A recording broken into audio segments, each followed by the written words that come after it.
Sandhya, sorry, ரொம்ப டயர்டா இருந்துச்சு, தூங்கிட்டேன். என் வீடுதான். எங்க அப்பா அம்மாவை இன்ட்ரோ பண்றேன். இப்ப எதுக்கு? ஏய் பரவாயில்ல, வா வா சொல்றேன். வா சந்தியா. அம்மா, அம்மா, அம்மா, இவதான் சந்தியா. வணக்கம் ஆண்டி. வணக்கம்மா. என்னப்பா அப்படி பாக்குறீங்க? எப்படி இருக்கா உங்க மருமக?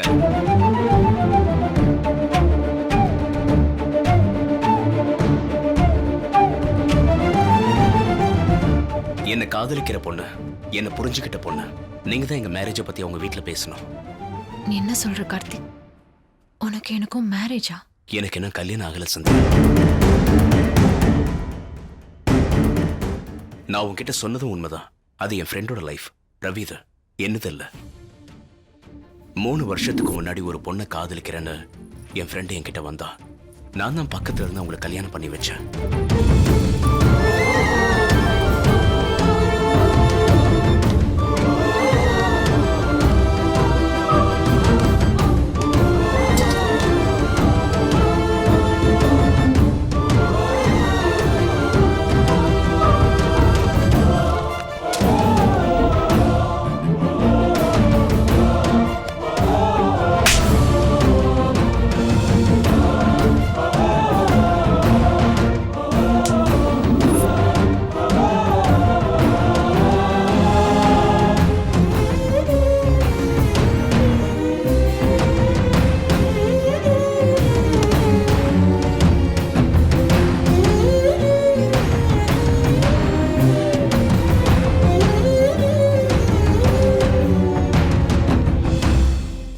என்னடா இதெல்லாம்? அவளை பத்தி சரியா தெரிஞ்சுக்காம அவசரப்பட்டு கல்யாணம் பண்ணிக்கிட்டேன்டா.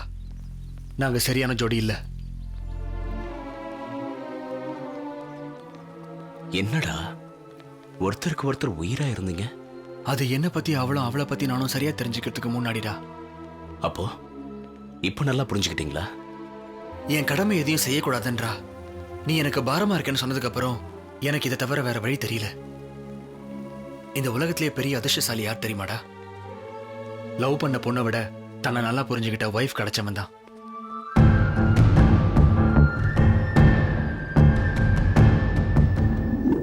ஒருத்தரை ஒருத்தர் சரியா புரிஞ்சுக்காம கல்யாணம் பண்ணிக்கிட்டு அவங்க வாழ்க்கையை நாசம் பண்ணிக்கிட்டாங்க.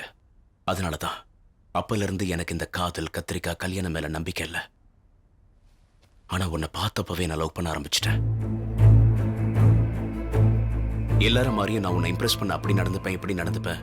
கல்யாணத்துக்கு அப்புறம் உன்னை அப்படி பார்த்துப்பேன், இப்படி பார்த்துப்பேன், நீ தான் என் உலகம்னு உன்னை எதிர்பார்க்க வச்சு நான் லவ் பண்ண வச்சிருப்பேன். ஆனா அதுல எனக்கு இஷ்டம் இல்லை. அதனாலதான் இந்த நாடகமே. கல்யாணத்துக்கு அப்புறம் நான் எப்படி இருப்பேன், என் ப்ரிஃபரன்ஸ் என்ன, என் டைமிங்ஸ் என்ன, என் லைஃப் ஸ்டைல் என்ன, இதெல்லாம் உன்கிட்ட சொல்லணும்னு நினைச்சேன். சொல்லிட்டேன். என்னோட அதிர்ஷ்டம் நீயும் என்ன நல்லா புரிஞ்சுக்கிட்ட.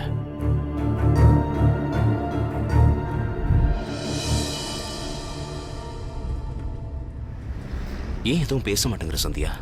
Stop the car. நான் உன்னை டிராப் பண்ணிடுறேன். Karthik, stop the car.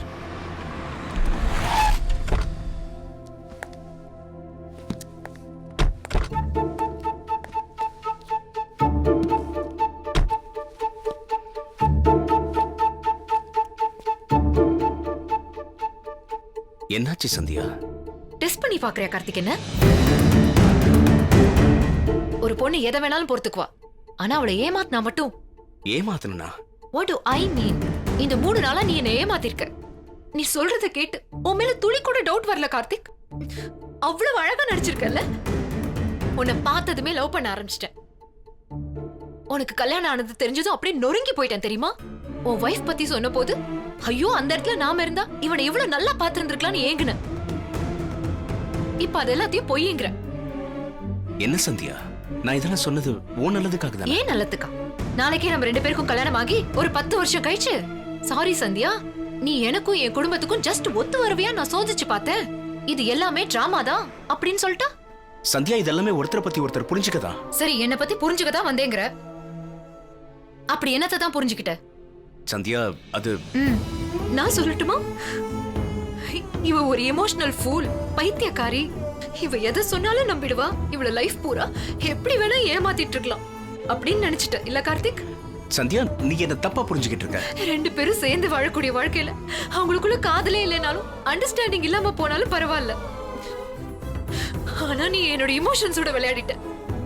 அதத்தான் என்னால தாங்க முடியல. பொண்ணுங்க எதிர்பார்க்கறது கிளாரிட்டி கிடையாது, நம்பிக்கை. அது உன் மேல இருந்துச்சு, இப்ப சுத்தமா போச்சு. உன்னை மறக்கிறது எனக்கு கஷ்டம்தான். ஏன்னா உன்ன மாதிரி எனக்கு நடிக்க வராது. பட் மறக்க தான் போறேன். I hate you. Sandhya, Sandhya please.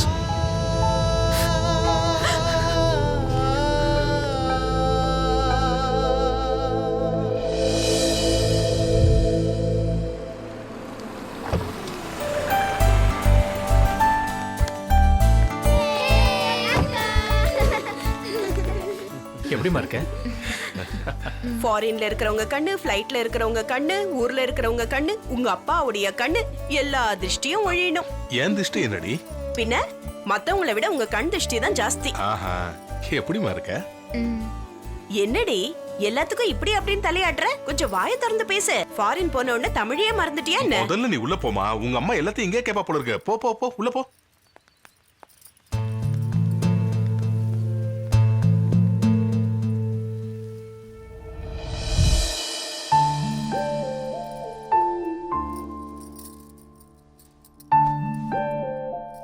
என்ன மேடம், என்னமோ பேசணும், நல்ல முடிவு எடுக்கணும், சஜஷன் வேணும்னு கேட்ட? ஒண்ணும் இல்லம்மா. பரவாயில்ல சொல்லுமா. ஒண்ணும் இல்லன்னு சொல்றேன்ல, என்ன தொந்தரவு பண்ணாத. இங்க பாரு, நான் உனக்கு அம்மா மட்டும் இல்ல, ஒரு நல்ல ஃப்ரெண்டு. ஒரு அம்மா கிட்டயோ ஃப்ரெண்டு கிட்டயோ பிரச்சனையை ஷேர் பண்ணிக்கலன்னா அது உனக்கு தான் சங்கடமா போயிடும்.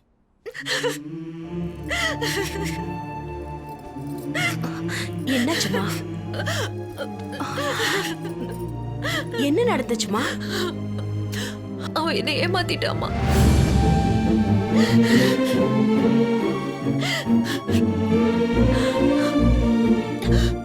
சரி, இப்ப என்ன பண்ணலாங்கிற? அம்மா, ஒரு அம்மாவா ஃப்ரெண்டா எனக்கு எது சரியா இருக்குன்னு உனக்கு தோணுதோ அதையே செய்மா.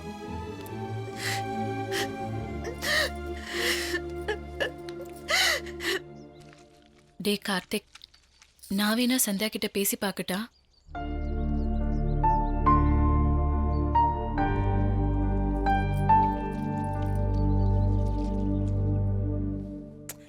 வாடா.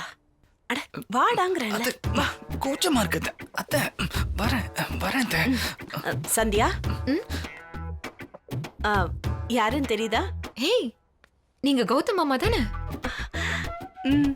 எப்படி இருக்கீங்க? அத்தை, சந்தியா என்ன ஞாபகம் வச்சிருக்கா அத்தை? நீ ஒண்ணு பயப்படாதம்மா, அவனுக்கு பித்து பிடிச்சிருக்கு. பித்தா? அந்த பித்து பேரு சந்தியா. 24 மணி நேரமும் சந்தியா சந்தியா சந்தியா. சந்தியா எழுந்திருச்சுதா, சந்தியா டீ சாப்பிட்டுதா, சந்தியா காலேஜுக்கு போச்சா, சந்தியா சாப்பிட்டுதான்னு அப்பப்பா என் உயிரை வாங்குறான். அது மட்டும் இல்ல, உனக்கு அப்பப்போ வெக்கல் எடுத்துக்கிட்டே இருக்குன்னு சொன்னல, அது காரணம் இவன் தான். அது மட்டும் இல்லம்மா, உன்னை பத்தி 100 கணக்குல கவிதை எழுதி வச்சிருக்கான். அதை கேட்டினா ஆடி போயிடுவே நீ. டேய் சொல்லுடா. அத்தை வேண்டாம் அத்தை.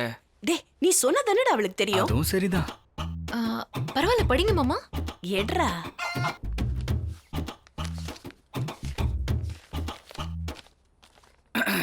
படிக்கட்டுமா? ஆரம்பி.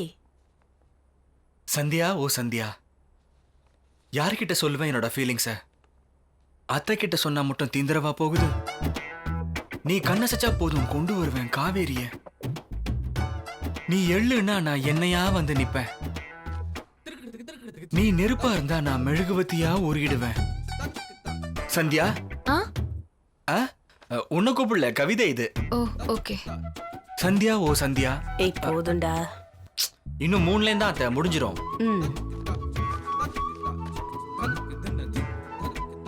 உன் பேர் எனக்கு சுப்பிரபாதம். உன் பார்வை ஒரு ஐஸ் கடல்.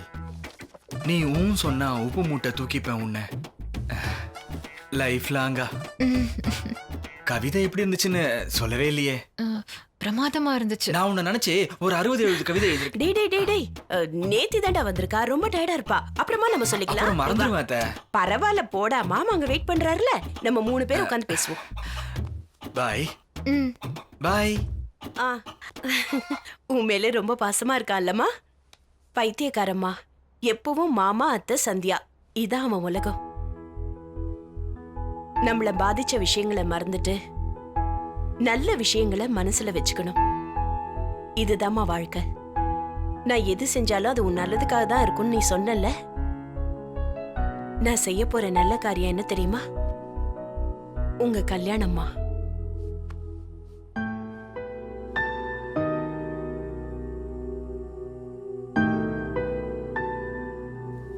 நிலவே சந்தியா. ஏய் ஆஹா. நீ மாலை நேர மங்கையா? ஏய் சூப்பர் கௌதம், சூப்பர் சூப்பர். மாமா, எனக்கு தெரியும் சந்தியா, நீ என் கவிதையை கேட்டதுல இருந்து உனக்கு ஏன் நினைப்பாதான் இருக்கும்னு. வா, இன்னும் நிறைய கவிதைகள் இருக்கு. உங்ககிட்ட கொஞ்சம் பேசணும். ஏற்கனவே நான் ஒருத்தனை லவ் பண்ணிருக்கேன். அவன் பேர் கார்த்திக். ஆனா இப்ப பிரிஞ்சிட்டோம். It's okay Sandhya. எதுக்குன்னு கேட்க மாட்டீங்களா? எதுக்குன்னு கேட்டா நான் உன் மேல சந்தேகப்படுற மாதிரி ஆயிடும். நான் உன் மேல உயிரையே வச்சிருக்கேன்.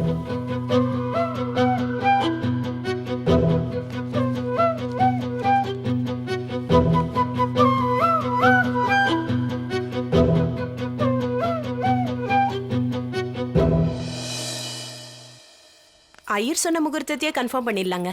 ஆமா ஆமா, பிரம்மாண்டமான முகூர்த்தம். குழந்தைங்க ஸ்கூல்ல இருந்து வந்துட்டாங்களாமா? இந்நேரம் வந்துருப்பாங்கண்ணா.